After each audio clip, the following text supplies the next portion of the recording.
जोहार, नमस्कार। वक्फ संशोधन विधेयक कल लोकसभा से या यूं कहें कि आज सुबह सुबह है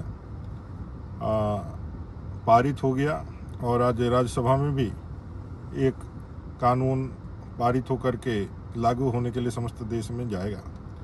एक काला कानून जैसा ही था जिसमें असीमित शक्तियां ऐसे हाथों में थी जिससे ना उनके समाज के लोग और ना बाकी लोगों का भला हो सकता था। इस कानून के संशोधन के साथ इस विवाद का भी अंत होगा कि गरीब पसमानदा मुसलमान हो, महिलाएं हो, जो गरीब तबके के मुसलमान हैं, उनके जीवन में कैसे इस कानून के संशोधन से उनके जीवन में एक परिवर्तन आ सकता है।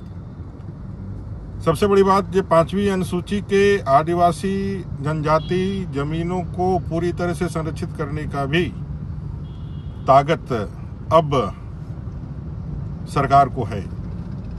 नहीं तो कांग्रेस के शासनकाल में, यूपीए के शासनकाल में इस विधेयक में ऐसे क्लाउज जोड़ दिए गए थे कि अगर वक्फ बोर्ड ने किसी भी संपत्ति पर, वो आपकी पैतृक हो, चाहे सेना की ही जमीन क्यों नहीं हो, चाहे सरकार की ही कोई जमीन क्यों ना हो, अगर वक्फ बोर्ड ने उस पर दावा कर दिया तो आप कहीं से भी उसका कानूनी उपचार नहीं ले सकते थे। आप कहीं जाकर के उसके लिए कोर्ट का दरवाजा नहीं खटखटा सकते थे, जो अब यह पूरी तरह से कोर्ट के लिए खुल गया है। साथ ही साथ वक्फ बोर्ड में जो मनमानियां थी, जो कुछ चंद लोगों के हाथों में पूरी ताकत थी और उन संपत्तियों का जो बेजा इस्तेमाल करते थे, वो ताकतें भी अब कम हो गई और उसका भी ऑडिट होगा। झारखंड की सरकार ये कह रही है कि अब हम जो है झारखंड मुक्ति मोर्चा कि हम इस कानून को लागू नहीं होने देंगे।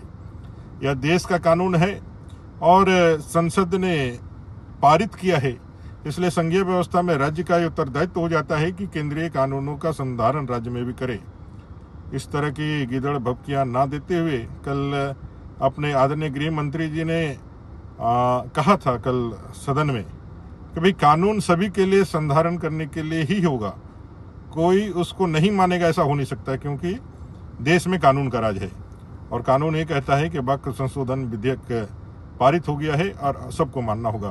तो अच्छा होगा कि राज्य की सरकार, हेमंत सरकार, झारखंड मुक्ति मोर्चा, कांग्रेस, आरजेडी, ये सभी की आंखें खुल जाए और इस कानून का स्वागत करे।